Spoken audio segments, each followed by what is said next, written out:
간절히 기도합니다. 할렐루야. 하늘문 여소서 주의 뜻 이루게 성령님 오 주님 이 자리에 오시옵소서. 우리 한번 더 찬양합시다. 하늘문 여소서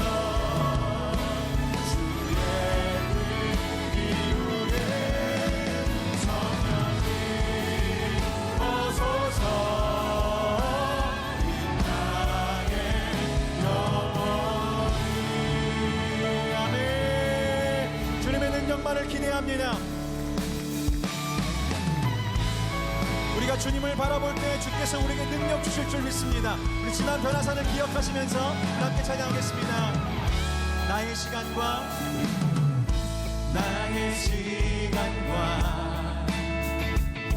나의 기대가 달라도 완전한 계획 의지하리. 부르심 따라 모든 의심 내려놓고 믿음으로 걸을 때 능력 주시네. 주님의 능력 두려움 모두 몰아내시네. 그 이름 예수 원수는 주님 앞에 떠내. 주님의 능력 두려움 모두 몰아내시네. 그 이름 예수 영광의 빛 보게 하시네. 이름의 능력. 아멘.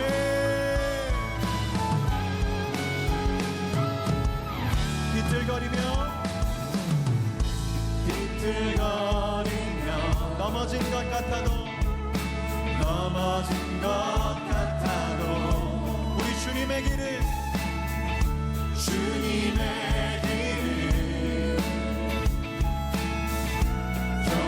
경고하니. 두려웠던 내 영혼 주님 내 영혼 붙드소서. 능력이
고백합시다.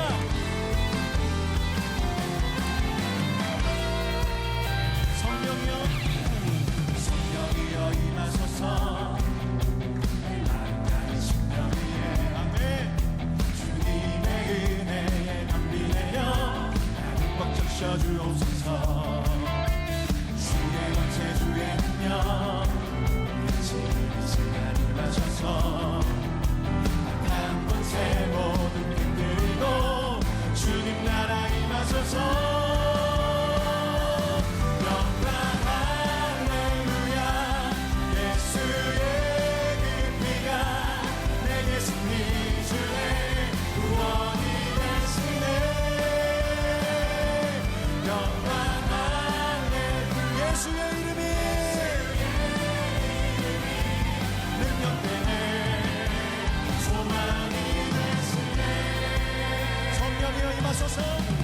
성령이여 임하소서. 내 마음의 십자가 위에 주님의 은혜에 담비 내려 꽉 적셔주옵소서. 아멘. 주의 권세 주의 능력 지금 이 시간 임하소서. 악한 권세 모두 깨뜨리고 주님 나라 임하소서.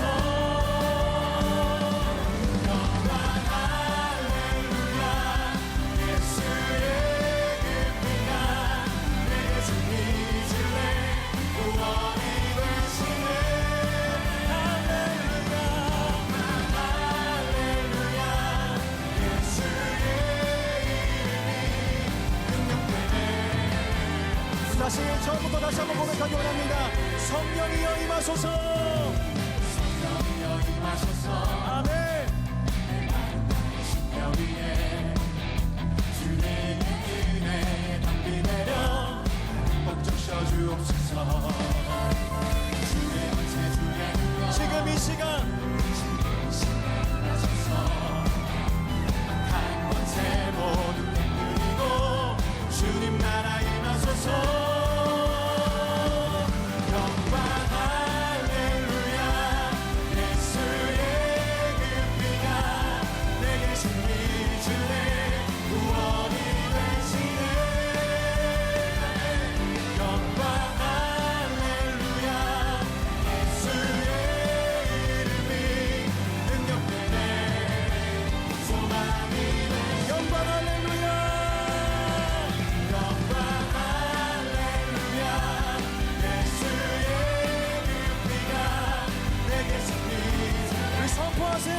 주님이 구원 주십니다.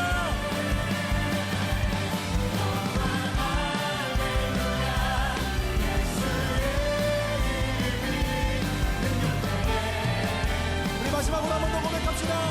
영광 할렐루야. 영광 할렐루야. 예수의 그 피가 아멘 구원이 되시네.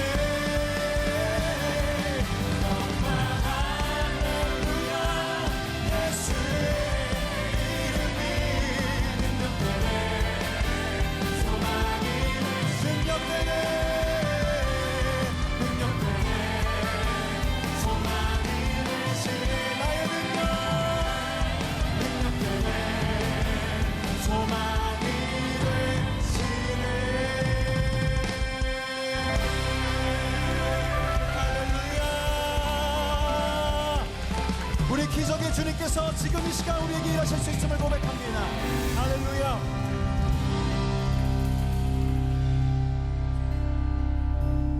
네, 그 주님을 바라볼 때 우리가 이렇게 고백할 수 있지 않을까 싶습니다.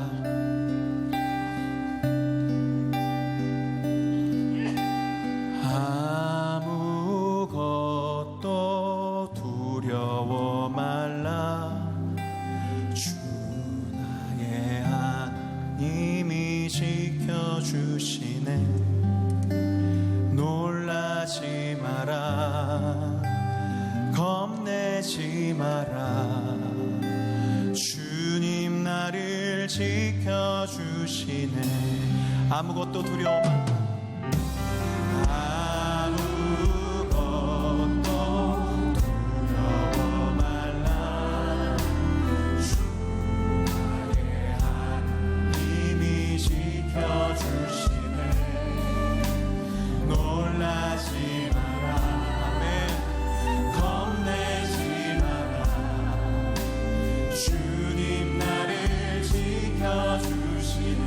마음이 힘에 겨워지네.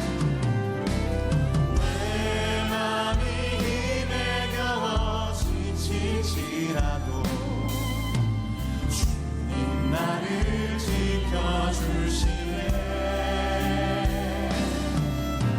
세상의 험한 풍파 몰아칠 때도 주님 나를 지켜주시네.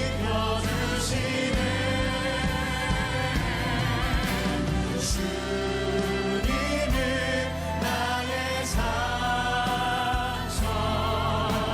주님은 나의 요새, 주님은 나의 소망, 나의 힘이 되신 여호와.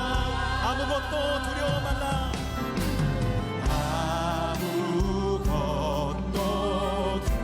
오늘 우리에게 말씀하시는 주님의 음성을 들으길 원합니다.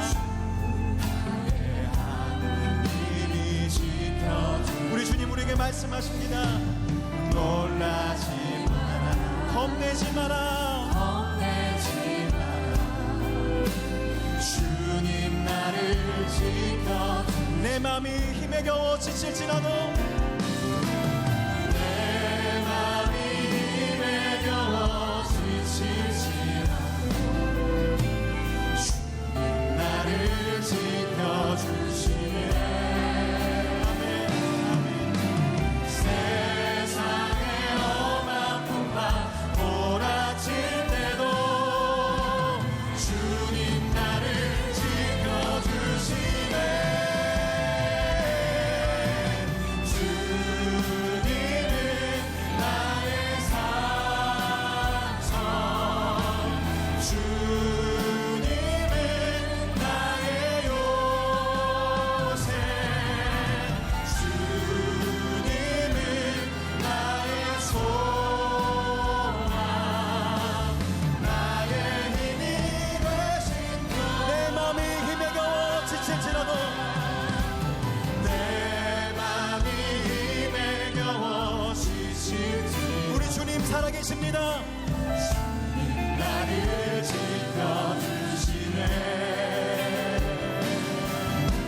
세상의 험한 풍파 몰아칠 때도 주님 할렐루야, 할렐루야. 주님은 나의 산성, 주님은 나의 요새, 주님은 나의 소망, 나의 힘이 되신 여호와. 주님은 나의 산성, 주님은 나의 산성. 오직 주님만이, 오직 주님만이 우리의 구원이심을 선포합니다. 주님은 나의 소망, 나의. 마지막으로 우리 두 손을 높이 들고 주님 앞에 찬양합시다. 주님은, 주님은, 주님은 나의 산성, 주님은 나의 요새, 주님은 나의 소망, 나의 힘이 되신, 나의 힘이 되신, 나의 힘이 되신 여호와. 나의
오늘 3부 예배 나오신 여러분들 한 사람 한 사람을 주님의 이름으로 사랑하고 축복합니다. 지난주에 어린이날 있었죠? 또 다음 주에는 어버이날 있습니다. 우리 옆에 있는 사람들과 함께 서로 이렇게 축복했으면 좋겠습니다. 해피 어린이날, 해피 어버이날. 우리 한번, 네, 해피 어린이날, 해피 어버이날. 네. 자, 제가 지난 주간에 일본에서 영성훈련을 인도하고 왔는데, 일본에도 이 방송을 이렇게 예배 시간에 보는 분들이 참 많더라고요. 오늘 여러분들이 인사하는 게 큰 격려가 될 것 같습니다. 특별히 이번 달이 가정의 달이니까 복된 가정 되세요. 이렇게 두 손을 흔들며 우리 한번 인사합시다. 시작. 복된 가정 되세요. 고맙습니다. 특별히 다른 광고는 없고요. 한 가지 그냥 제가 생각나는 게 우리 청년들을 위해서 청년들을 후원하기 위해서 바자회를 하는데 다음 주까지 물품을 모집합니다.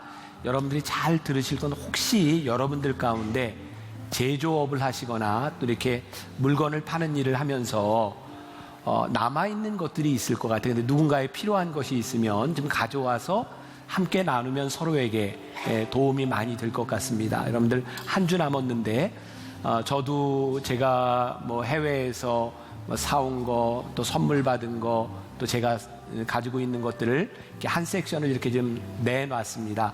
우리들 청년들을 돕는 일이니까 여러분들이 관심 가지고 바자회가 좀 축제가 될 수 있도록 여러분들이 기억하시고 협조해 주시면 좋을 것 같습니다. 자, 오늘 벌써 8번째 예수님 기적에 대한 말씀을 함께 나누게 됩니다. 말씀의 제목이 부족함 가운데서 행하시는 기적이라는 제목입니다.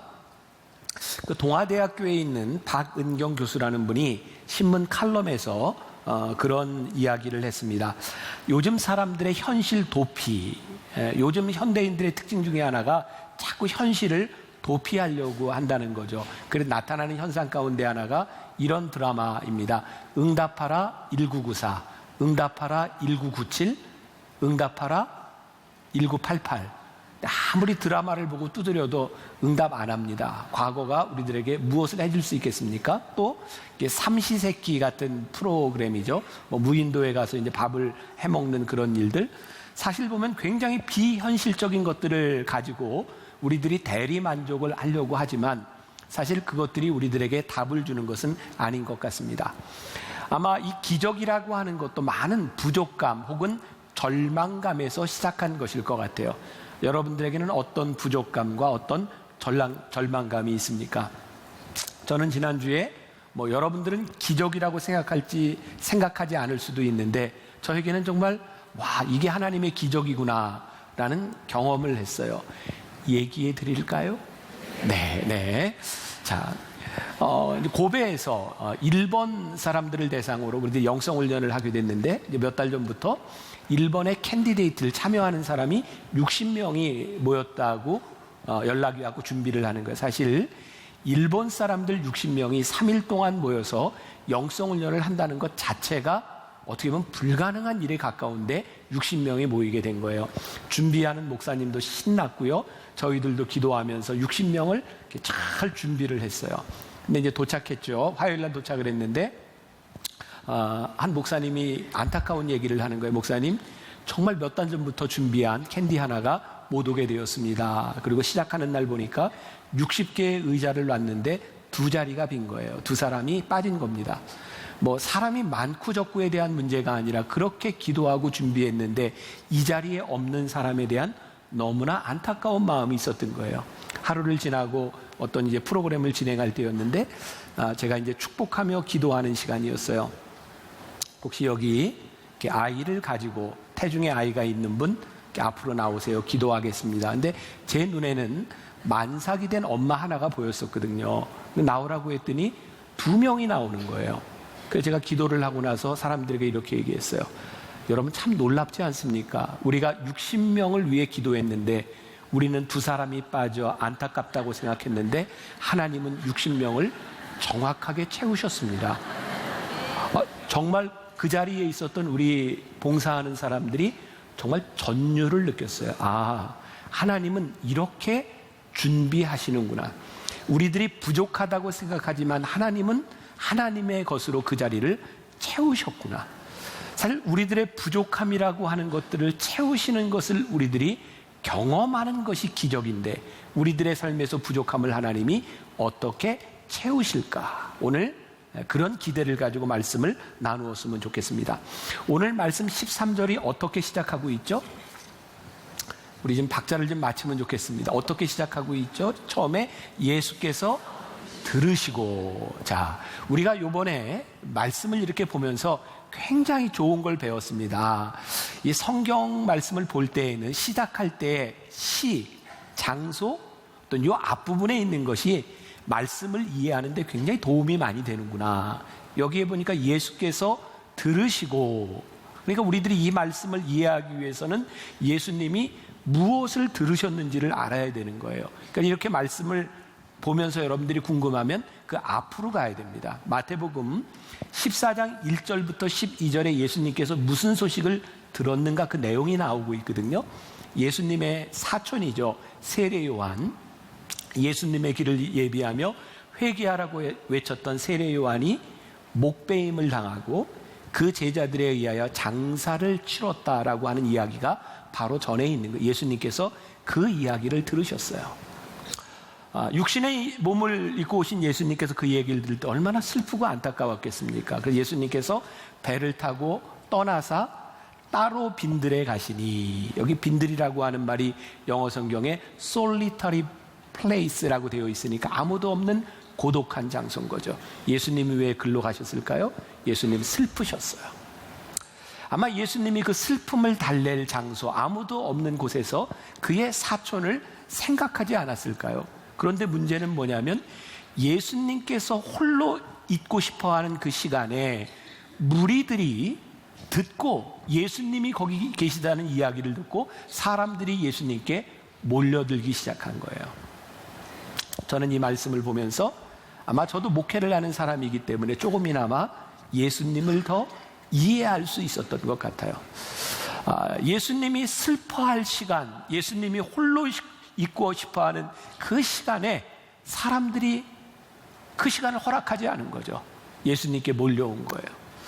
저는 예수님 사역에 있어서 참 힘들고 외로웠던 것은 사람이 없기 때문이 아니라 늘 우리를 불쌍히 여겨주세요. 우리에게 사랑과 기적을 베풀어 주세요. 예수님에게 늘 요구하는 사람은 많았지만 예수님의 마음을 이해하려고 하는 사람이 없었을 때 예수님이 참 외로우셨겠다. 예수님처럼은 아니지만 저도 저의 삶에서 때때로 혼자 있고 싶고 제 문제를 해결해야 될 시간도 있고 제가 설교하기에는 참 힘든 마음의 상태가 있을 수도 있는데 어김없이 주일이면 이 자리에 서야 되는 것이 그것이 참 힘든 일이구나. 그러니까 예수님에게 이 시간은 굉장히 외롭고 힘든 시간이었을 것 같아요. 근데 그 예수님에게 사람들이 이렇게 몰려왔을 때 예수님이 큰 무리를 보시고 불쌍히 여겼다. 그러니까 예수님도 참 힘든데 사역자라고 하는 것은, 사명자라고 하는 것은 사명이 눈앞에 보이면 또 사명자의 일을 할 수밖에 없는 거죠. 지금 그런 상황이에요. 우리는 지금까지 기적을 보면서 어떤 중요한 어떤 패턴이 하나 있는 것을 보게 되는데 예수님께서 불쌍히 여기시면 기적이 일어난다는 거예요. 우리의 방법대로가 아니라 하나님께서 우리를 긍휼히 여기시기 시작할 때 기적이 일어난다는 거예요. 오늘 우리가 하나님 앞에 긍휼히 여김을 받을 때 우리들의 삶에서 일어날 수 있는 그 기적. 기적은 능력을 보여주는 것이 아니라 우리를 향한 하나님의 마음을 보여주는 것이 기적이다 라고 하는 것을 우리는 계속되는 말씀을 통해서 깨닫게 되죠. 자, 우리의 인생에서 곤란한 상황을 맞이할 때가 있어요. 오늘 그 본문도 그렇지만 근데 여러분 기적은요 곤란한 상황을 맞이했을 때에 일어나는 일이에요. 우리들의 삶에 곤란한 상황들이 일어났을 때 기적이 일어날 수 있는 최적의 환경이 만들어지는 거예요. 그러니까 우리 믿음의 사람들에게, 하나님을 믿는 사람들에게 기대감이 있는 것은요 우리들이 해결할 수 없는 곤란한 상황 가운데서 우리를 불쌍히 여기시는 하나님의 마음이 만날 때 일어나는 일을 우리들이 경험하게 되는 거죠. 오늘 본문 또 15절에 보니까 저녁이 되매 제자들이 나와 이르되 이곳은 빈 들이요 때도 이미 저물었으니 무리를 보내어 마을에 들어가 먹을 것을 사 먹게 하소서. 지금 아무 문제가 없는 거예요. 지금 이대로 이야기를 하면 이제 날이 저물었으니까 우리는 먹을 게 없으니까 사람들을 보내서 먹게 하십시오. 사람들이 배고팠지만 지금 제자들이 생각하는 방법은 뭐냐면 여기에서 문제를 해결하겠다고 하는 것이 아니라 우리 문제를 도피하겠다는 거죠. 이제 가서 먹게 하면 우리는 책임이 없습니다 라고 하는 거죠. 우리가 그런 말씀을 참 많이 듣습니다. 사람이 떡으로만 사는 것이 아니요, 그죠? 우리가 떡으로만 사는 것은 아닌데 떡을 먹어야 사는 건 맞죠. 그러니까 오늘 여기 모인 사람들이 꼭 먹어야만 되는 건 아닌데 먹으면 좋은 거예요. 그렇죠? 근데 이 문제를 좀 해결해야 되는 거죠. 그런데요, 여기에서 기적이 일어나는데 그 시간에 그 사람들에게 꼭 떡을 만들어 주지 않아도 큰 문제는 없을 것 같아요. 예를 들어서 우리가 오병이어의 기적을 우리들이 이제 설교를 들은 거예요, 오늘. 야, 예수님께서 물고기 2마리야 보리떡 5개를 가지고 5,000명을 먹이시기도 남았대. 이 말씀을 듣고 예수님 위대하신 분, 와, 능력이신 분. 우리들이 이렇게 말씀을 듣고 나서 오늘 예배를 마칠 때쯤 됐는데 이제 1시가 넘어가니까 우리가 기도하는 거죠. 하나님, 오병이어의 기적을 빈들에서 일으키신 하나님께서 오늘 만나교회의 기적을 베푸시사 우리가 먹고도 남는 기적이 일어나게 하여 주옵소서. 그러면 주님께서 이렇게 말씀하실 것 같아요. 집에 가서 먹어. 왜 꼭 여기서 먹어야 돼? 여기서 먹어야 될 이유가 없잖아요. 그런데 왜 주님은 여기에서 기적을 일으키셨을까요? 기적에 이유가 있는 거죠. 오늘 이 기적은 마가복음에도 누가복음에도 요한복음에도 우리가 평행본문이라고 이야기하는데 이 기적의 이야기가 나오고 있어요. 근데 요한복음 6장에 이 평행본문이 나와 있는데요, 예수님께서 이 기적을 베푸시고 난 이후에 사람들에게 설교하세요. 뭐냐면 생명의 떡에 대한 말씀입니다. 그러니까 예수님께서 기적을 행하신 이유는 사람들에게 오병이어의 기적을 베풀어 주시고 사람이 떡으로만 사는 것이 아니라 너희들에게 정말 중요한 것이 있는데 생명의 떡이다, 이 말씀을 하시고 싶은 거예요. 근데 만일 예수님께서 이 사람들이 쫄쫄 굶고 있는데 생명의 양식에 대한 이야기를 하면 사람들이 그러지 않을까요? 일단 좀 어떻게 해봐, 이 문제가 해결이 안 돼요. 예수님께서 떡을 해결하실 수 없는 분이 아니라 너희를 먹일 수 있는데 이것보다 더 중요한 생명의 떡이 있다, 그것을 말씀하시기 위하여 예수님은 떡을 만들어 주시기 위해 이 땅에 오신 분이 아니라 생명을 주시기 위해 오신 분이라고 하는 사명 때문에 오늘 이 기적을 행하고 있다는 거야. 자, 우리들이 기적에 대한 이해가 있죠? 기적이 왜 일어나는가, 우리가 왜 기적을 위하여 기도할 수 있는가, 그것은 우리의 사명과 연관이 되어 있을 때 우리는 기적을 구할 수 있는 거예요. 그렇지 않다면 우리들이 구하는 것은 어쩌면 우리들의 욕심을 구하는 것일 수도 있고 하나님을 시험하는 것이 될 수도 있죠. 자, 중요한 것은요, 기적은 늘 부족함 가운데서 일어나는 일이고 오늘 여러분들 가운데 내가 부족하다라고 느끼는 그 일들을 통해서 하나님께서 우리를 성장시켜 나가는 그 과정들이 기적이기도 하죠.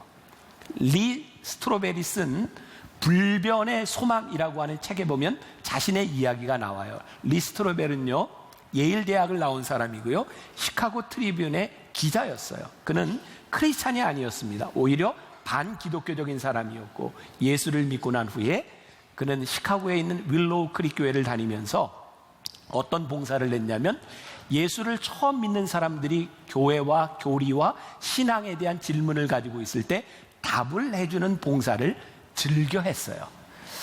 그런데 어떤 12살짜리 소녀 아이가 자기하고 이야기를 할 수 있느냐고 요청을 해왔고 결국은 자기의 집으로 초대를 합니다.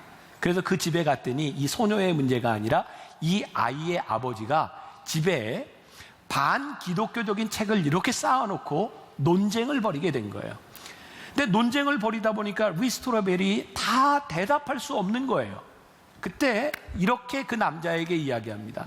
당신이 저에게 하신 질문을 제가 다 답변할 수는 없지만 선생님이 아무리 애를 써도 기독교의 기초를 무너뜨릴 만한 결정적인 증거도 없는 것 같습니다. 제가 공부하고 와서 대답하겠습니다. 그때부터 리스토레블은 교리에 대하여, 성경에 대하여, 예수님에 대하여 공부하기 시작합니다. 그래서 그가 유명한 책을 쓰죠. 예수는 역사다. 부활의 증거. 곤란한 상황이 그로 하여금 유능한 크리스찬 변증가로 성장시키는 거예요. 그래서 오늘 제가 여러분들에게 도전하고 싶은 것 중에 하나는 우리들의 삶에 부족한 일들이 우리를 부족함으로 끝나게 하는 것이 아니라 그것이 우리를 어떻게 성장시킬 수 있는가를, 우리의 부족함 가운데서 하나님의 뜻이 무엇인가를 먼저 발견하는 것이 우리들이 올바른 기도를 할 수 있는 일이다. 자, 그리고 예수님은요, 오늘 이 상황에서 제자들에게 아주 도전적인 질문을 하세요. 아니, 명령을 하세요.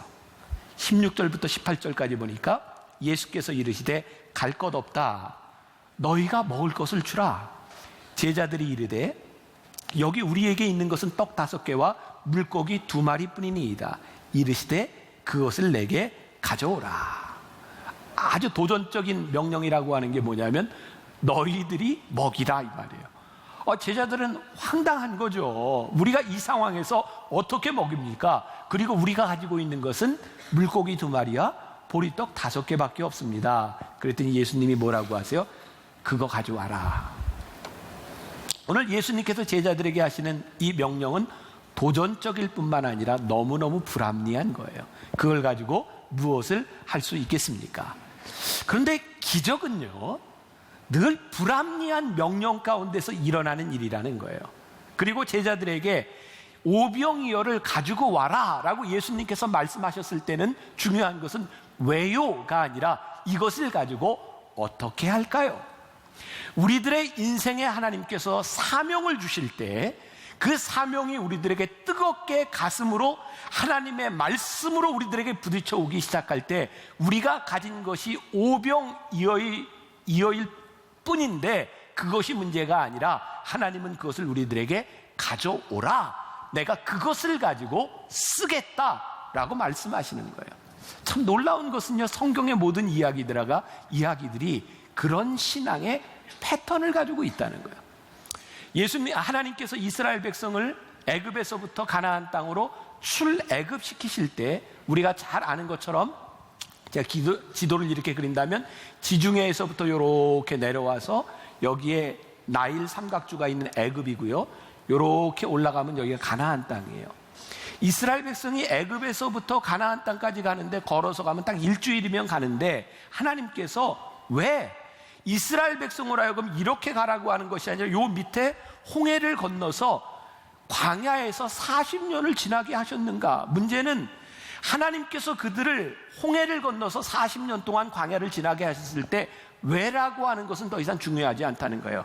하나님께서 그들로 하여금 그곳을 가게 하셨으면 그곳에서 우리들이 어떻게 가나안 땅에 들어가야 될지를 고민해야 되는 거죠. 거기서 신앙적인 스트러글이 일어나야 되는 거죠. 이스라엘 백성은 하나님이 이해할 수 없는 불합리한 인도함 가운데서 40년을 지나가며 그들이 경험할 수 없는 놀라운 기적들을 거기에서 경험하기 시작해요. 불합리한 일은 거기서 끝나지 않아요. 모세를 통해서 가나안 땅으로 인도하시겠노라고 말씀하시고 40년을 가나안 땅에 40년을 광야에서 헤맸던 이스라엘 백성이 저 앞에 가나안 땅을 바라보며 이제 들어가면 되는데 그 앞에 느보산에서 모세가 죽어요. 왜? 우리가 이해할 수 없는 상황인데 하나님께서는 여호수아를 통해서 가나안 땅으로 들어가게 하세요. 왜라고 하는 것이 우리들에게 답을 주는 것이 아니라 하나님께서 우리를 인도하실 때 우리들이 어떻게 이 일을 할 수 있을까요? 물고기 2마리와 보리떡 5개를 나에게 가져와라 라고 말씀하실 때 그것은 왜가 아니라 하나님께서 어떻게 이 일을 행하실지를 우리들이 보아야 되는 거예요. 자, 우리들의 삶에 적용시켜 볼까요? 하나님, 제가 가지고 있는 것 가지고는 안 돼요. 너무너무 불합리한 일이에요. 그런데 주님께서 내 마음을 뜨겁게 하시고 이 일을 명하신다면 왜가 아니라 어떻게 제가 할 수 있을까요? 오늘 예수님께서 19절에 무리를 명하여 잔디 위에 앉히시고 떡 5개와 물고기 2마리를 가지사 하늘을 우러러 축사하시고 떡을 떼어 제자들에게 주심에 제자들이 무리에게 주니. 자, 이제 성경을 우리들이 보면서 어떤 부분이 우리들에게 와 닿는가? 저에게는 축사하시고, 오병이어라고 하는 것은 제자들이 가지고 있는 것은 참 하찮은 일이거든요. 이 많은 군중들을 먹이기에는 너무너무 하찮은 일인데 우리 주님께서 그 하찮은 것에 축사하셨어요. 축사가 뭐예요? 축복하고 감사하셨어요. 자, 오늘 제가 여러분들에게 신앙적으로 도전 드리고 싶은 거예요. 하나님, 저 부족해요.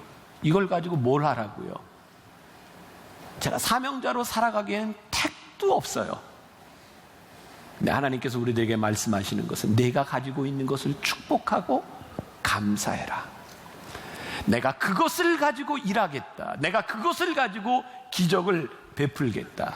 우리 주님이요, 제자들에게 너희가 먹을 것을 주라 말씀하세요. 제자들이 보면요, 참 자격 없는 사람들이잖아요. 이들은 신세 한탄을 하던 사람이에요. 이들은 가진 게 별로 없는 거예요. 그런데 우리 주님께서 축사하실 때 그들의 부족함을 통하여 하나님의 영광이 나타나요. 다시 말씀드려요. 우리들에게 부족한 것이 있다면, 우리들의 부족함을 하나님이 쓰시겠다고 하신다면 그것은 하나님께서 우리들의 인생에 기적을 베푸시겠다는 거예요. 제가 몇 번 소개한 책이죠. 허은석 선교사가 쓴 내가 왕 바리새인입니다. 이 책에 보면 이 선교사님이 선교 활동을 하다가 암 선고를 받고 죽게 되거든요. 이분이 암 선고를 받고 가장 마음 아팠던 건 뭐냐면, 열심히 선교하고 활동할 때는 교회에서 초청해서 강의도 시키고 설교도 시키고 선교 보고도 시켰는데 암에 걸렸다는 이야기를 듣고 교회에서 초청하지 않는 거예요. 왜냐하면 그렇게 하나님의 일 열심히 하다가 암 걸렸다며 그것이 축복으로 느껴지지 않기 때문이죠. 근데 이분이 책에서 그렇게 이야기합니다. 하나님은 건강할 때도 나를 살피셨을 뿐만 아니라 병든 나에게도 찾아오셔서 내가 얼마나 소중한지를 알려주셨고, 내 병으로 인하여, 내 연약함으로 인하여 사람들에게 생명의 소중함과 하나님의 역사를 간증하게 하셨습니다. 그분의 표현에 의하면 내가 고통과 괴로움 가운데 있는 이것이 예수 그리스도의 떡과 포도주가 됩니다. 이게 무슨 말이냐면 나의 고통으로 인하여 생명이 된다는 거예요. 여러분, 우리들이 가지고 있는 고통과 어려움, 이 모든 것들이 부족감으로 끝나는 것이 아니라 이것이 생명이 되고 이것이 기적이 되고 우리의 부족함을 하나님이 쓰신다는 거예요. 우리들에게서 일어나는 기적이 하나님께 영광이 된다고 하는 것은 우리들이 가지고 있는 것을 가지고 하기 때문이 아니라 우리들이 가지고 있는 것을 가지고 할 수 없는 것을 하나님이 쓰시기 때문에 그것이 영광이 되는 거예요. 그래서 때때로 우리들의 부끄러움, 우리의 부족함, 우리의 고통과 괴로움을 하나님이 기적의 도구로 쓰시는 거예요. 그거 가지고 나오라는 거예요. 내가 그것 가지고 너를 좀 써야 되겠다. 최선은요, 우리가 가지고 있는 것에서부터 시작돼요. 내가 가지고 있는 것 가지고 나와라. 축복하고 감사하며 하나님께서 그것을 우리의 도구로, 하나님의 도구로, 기적의 도구로 쓰시는 거예요. 우리 주님께서 하늘을 우러러 기도하시고 그 기적을 제자들에게 베풀라고 주시는 거예요. 전 참 놀랍다고 생각하거든요. 이걸 가지고 우리가 무엇을 할 수 있겠습니까? 한탄하던 제자들에게 예수님이 축복하시고 너희들이 이것을 주라. 그리고 우리를 도구로 쓰시는 거예요. 또 하나 이제 우리가 이렇게 마음에 이렇게 상상을 가지고 그 장면을 생각해 보는 거예요. 예수님께서 기적을 베푸시기 전에, 오병이어의 기적이 일어나기 전에 19절에 보니까 무리를 명하여 잔디 위에 앉히시고, 제가 말씀을 묵상하다가 예수님은 왜 무리를 잔디 위에 앉히시고 기적을 행하셨을까? 이렇게 막 상상을 해보는 거예요. 예수님이 앉으라니까 이렇게 안 하셨을 것 같아요. 예수님께서 앉아라, 앉아라 이러셨을 것 같아요. 아주 조용히. 사람들, 예수님께서 큰 소리가 아니라 작은 소리로 앉아라. 그래서 사람들이 이제 쫙 긴장되게 그 장면이 왜 앉히셨을까? 그 상황을 바라보는 거죠. 그리고 제 마음에는 또 이런 게 상상이 되는 거예요. 어떤 무슨 뭐 대회에서나 뭐 1등 발표할 때 두구두구두구두구두구두구 확 긴장되는 거예요. 예수님께서 사람들을 앉으라라고 말씀하셨을 때는 이제 주님께서 행하시는 기적을 보라. 그러니까 기적이 일어나는 순간인 거죠. 여러분, 우리들이 부족한데요, 하나님이 쓰시겠다고 말씀하시고 감사하고 축복하고 내가 너에게 사명을 주리라 말씀하시고 우리가 준비가 되었을 때는요, 이제 하나님이 행하시는 일을 보는 기다림이 필요해요. 만일 우리가 기다리지 않으면 내가 열심히 준비했다고 이것 가지고 하겠다고 하면요, 하나님이 실제로 우리들에게 행하시는 일을 우리들이 모르고 지나갈 수 있어요. 그래서 우리들이 기도하고 준비하고 기대할 때는 조용히, 저는 이 기적의 클라이막스가 다다랐다고 생각해요. 무리를 앉히시고 예수님께서 축복하시고 제자들에게 나누어 주라고 말씀하세요. 기적이 일어난다고 하는 것은요, 우리 인생의 정말 최고의 순간인데, 주님 나는 아무것도 없습니다 라고 하는 것은 이제 아무것도 없는 것이 아니라, 주님 나는 이것밖에 없습니다 라고 말할 때 아무것도 없는 것이 아니라 하나님이 우리와 함께 하시고 축복하시고 축사하시고 우리의 부족한 것을 통해서 하나님이 일하시는 거예요. 자, 제가 오늘 여러분들과 함께 마지막 이야기를 좀 나누려고 하는데요, 저는 목회자로서 이 이야기가 너무너무 가슴에 와 닿았어요. 여러분들은 어떻게 느낄지 모르겠는데, 제가 몇 주 전에도 소개한 그 하용조 목사님이 살아생전에 나눴던 인터뷰를 모아놓은 책인데, 그날의 대화라고 하는 책에 조용기 목사님하고 하용조 목사님하고 대화한 내용이 있어요. 하 목사님이 조 목사님에게 이렇게 물었습니다. 조 목사님도 이런 말을 참 많이 들었을 것 같아요. 사람들의 병을 고치면서 당신은 왜 아프냐는 말이요. 조용기 목사님도 평생을 병으로 사신 분이에요. 조 목사님이 이렇게 얘기합니다. 지금은 그렇게 하지 않지만 옛날에 많은 병자들을 위해 기도하고 나서 하나님 저도요 그렇게 기도했었어요. 병든 사람들이 너무 고통스러워하니까 불쌍해서 기도를 했어요. 제게 은사가 있어서 한 것이 아닙니다. 2002년 아프리카에서 집회를 할 때였습니다. 사람들이 스테디움을 가득 메우고 대통령, 강요 모든 사람들이 도착했는데 도저히 일어날 수가 없는 거예요. 주님, 일어나 강단으로 갈 수 없는데 누구에게 말도 할 수 없고 어느 누가 부축해줘야 하나 나갈 수가 없어요. 주님, 이번 한 번만 설교하고 죽어도 좋으니 창피를 안 당하도록 저를 도와주세요.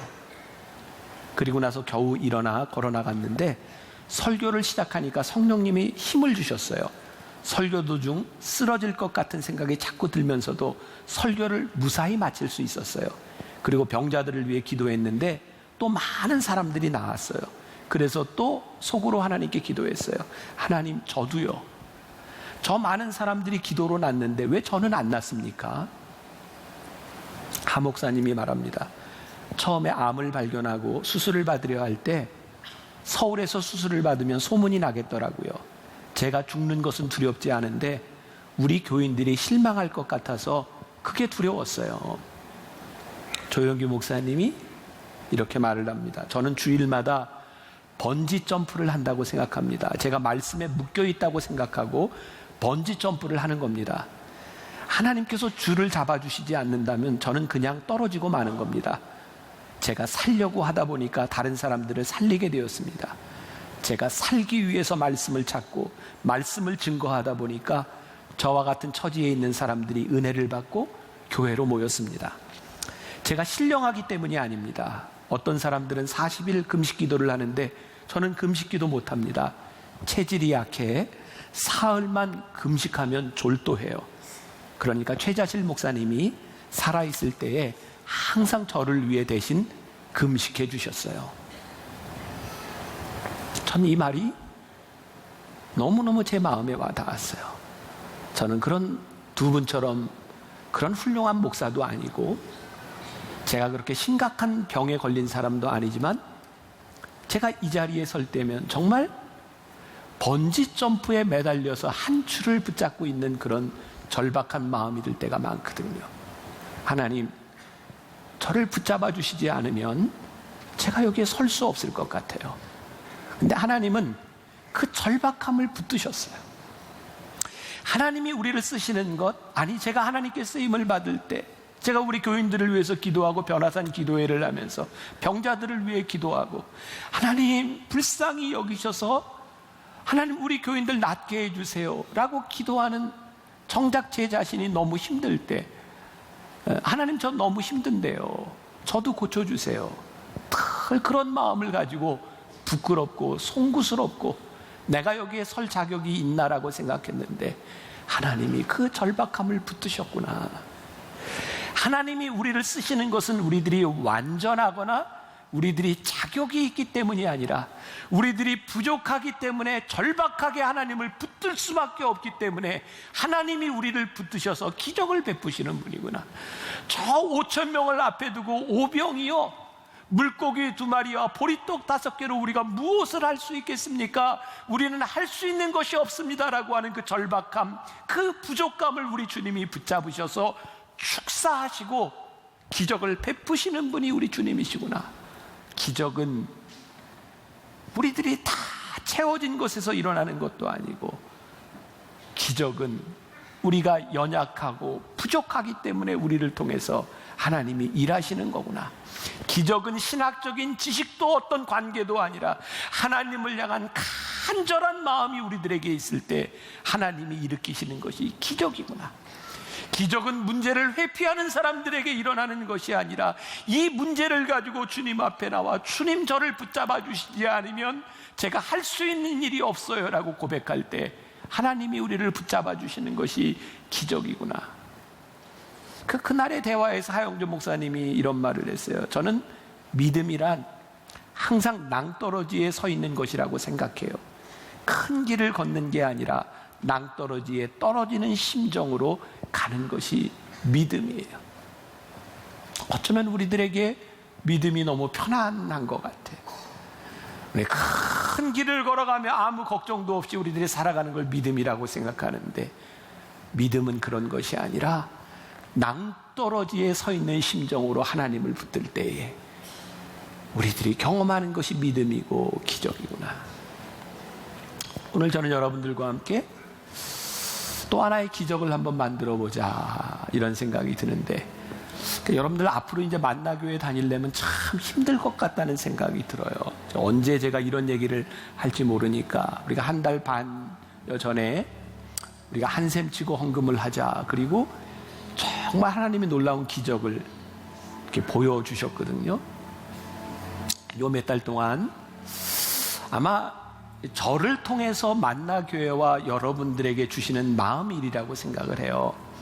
우리 그냥 분당과 성남 지역에 제가 이제 프라이버시가 있으니까 이름을 밝힐 수는 없어요. 아마 여기에 예배 드리는 사람들도 좀 있을 것 같은데 부모가 없는 고아원에 가는 우리 아이들, 청소년들이 아니라 그룹홈에서 있는 아이들도 있고요. 또 부모가 있지만 부모들이 버린 아이들도 있어요. 근데 그 아이들의 공동체가 믿음으로 신앙으로 잘 자라가려고 몸부림을 치는데 제가 들은 소식이 이 아이들이 모여있는 집이 있잖아요. 전세를 들기도 하고 월세를 들기도 하고 근데 딱 그 계약 기간이 끝나면 월세를 확 올리든지 그래서 쫓아내는 거예요. 너희들은 우리와 다른 아이들이니까 너희들이 있으면 환경이 안 좋으니까 그래서 계속 옮겨 다니는 거야. 이 아이들이 거처할 수 있는 곳이 없는 거예요. 그래서 우리 장로님들과 함께 고민하기 시작했어요. 이 아이들을 위한 공간을 우리가 좀 만들어줬으면 좋겠다. 근데 걸리는 게 참 많아요. 쉽지를 않은 거예요. 근데 또 5월이 되어서 집을 이렇게 나가야 되는 상황이 되었고 수십 명의 아이들이 막 그 집을 찾으러 이렇게 다니는 걸 보면서 하나님 이거 우리들에게 사명으로 주셨으면 좋겠어요. 그래서 저희 교회가 찾는 거예요. 이 아이들이 좀 이렇게 움직이지 않고 신앙적으로 이렇게 살아갈 수 있는 공간이 뭘까? 돕고 싶다. 제가 얘기를 했더니 그 담당하는 분이 저한테 그러더라고요. 목사님, 너무 낭만적인 생각하지 마세요. 이 아이들과 함께 생활하며 이 아이들을 돕는 게 얼마나 어려운 일인지 아세요? 이 아이들이 사춘기를 지날 때마다 전쟁을 치르고요. 정말 너무너무 힘든 일이에요. 그래서 제가 우리 교회 우리 부목사님들 그 사택을 지어오는 그쪽에 이 아이들을 위해서 공간을 더 만들어야 되겠다 생각을 하고 준비를 하는데, 실무자들이 그런 얘기하는 게, 목사님 마음은 알겠는데 목사님 거기에 아이들이 또 들어가면 지역 주민들이 반대할 거고요. 무슨 일을 당할지 몰라요. 제가 이렇게 얘기했어요. 지역 주민들이 반대한다고 우리도 못하면 이거 누가 합니까?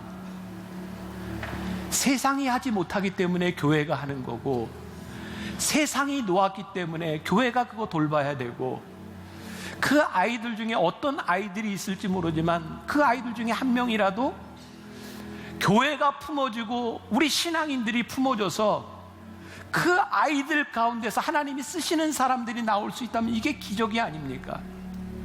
그 목사님이 이렇게 이야기를 해요. 그냥 아이들 거할 곳만 만들어주세요. 우리 애들 그냥 다 또 옮겨 다녀서 그냥 이불 깔고 이렇게 자요. 아니요. 우리가 고급스럽게 화려하게는 못 해주지만 우리 자녀들이 먹고 자는 것만큼은 해주고 싶어요. 애들한테 침대도 만들어주고 옷장도 짜주고 아이들이 활동할 수 있도록 그냥 우리가 뭘 바라는 게 아니라 그냥 아이들이 이사 가지 않고 그것에서 살아갈 수 있도록 그거 해주고 싶어요. 그냥 하나님이 저에게 주신 마음이었고요. 그래서 우리 교회가 돈이 없고 이런 교회 아니에요. 여러 가지 일을 할 수 있거든요. 우리가 한번 만들어 보자. 기적을. 오늘 제가 한샘 치고 헌금을 또 하려고 그래요. 한샘 치고. 그러니까 언제 한샘 치고 헌금할지 몰라요. 큰일 났어요, 여러분들. 근데 너무너무 감사한 게 우리 어린이날, 어버이날 있는데요. 우리 가족들 모여서 먹으려고 했던 거에 한 그레이드만 낮추세요. 그리고 여러분들 뭔지 모르지만 뭐 하나 한샘 치고, 그리고 제가 다음에 오늘 우리가 함께 했던 이 일에 대한 기적을 제가 다음 주에 나누고 싶은 거예요. 낭만적인 일 그런 거 아니고 세상이 하지 못하는 일 우리 교회가 하고, 세상 사람들이 다 안 된다고 하는데 하나님을 믿는 사람들은 이 일을 할 수 있고, 세상 사람들은 아무도 책임지려고 하지 않는데 교회는 그 일에 책임이 있다고 하는 것을 믿고, 그것이 우리들의 사명임을 믿고 우리들이 살아갈 때 하나님이 기적을 베푸시지 않겠어요. 그래서 오늘 한샘 치고 헌금하려고 그래요. 그러니까 여러분들 나갈 때 알아서 한샘 치고 헌금 다 하고 가시면 돼요. 지갑 다 털어도 제가 아무 말 안 해요. 괜찮아요. 왜? 그러니까 하나님 좋아하실 거예요.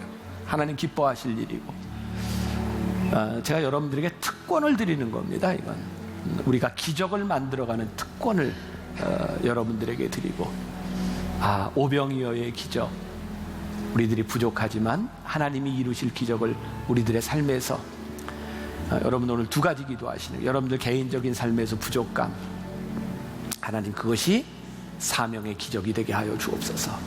하나님 우리 교회의 담임 목사를 통해서, 교회를 통해서 주신 그 사명, 그것이 또 하나의 기적이 되게 하여 주옵소서.